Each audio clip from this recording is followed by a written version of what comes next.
Welcome to the Slop Temple. We pray this video helps. In this video, I will explain how to add coolant to your Buick Lacrosse. First, safety is paramount.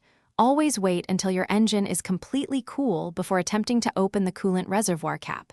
This prevents serious burns from hot steam or liquid. Next, find the coolant reservoir, which is usually a clear plastic tank located near the radiator. Finally, always refer to your vehicle's owner's manual to confirm the specific type of coolant recommended for your model. Selecting the correct coolant is crucial for your Buick Lacrosse. Most models require a deck school-compatible orange-colored coolant, which is an organic acid technology, or OAT, formula.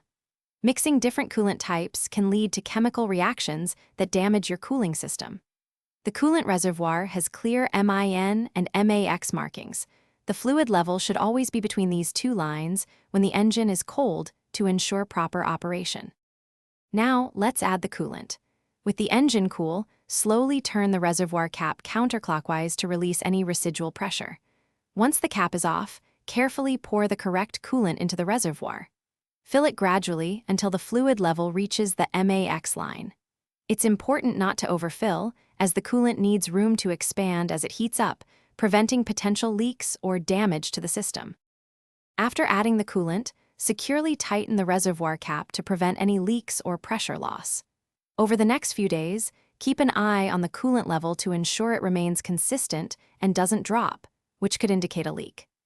Make checking your coolant level a regular part of your vehicle maintenance routine, perhaps every few months, to help maintain your engine's health and prevent overheating. Thanks for watching. Consider subscribing if we helped you.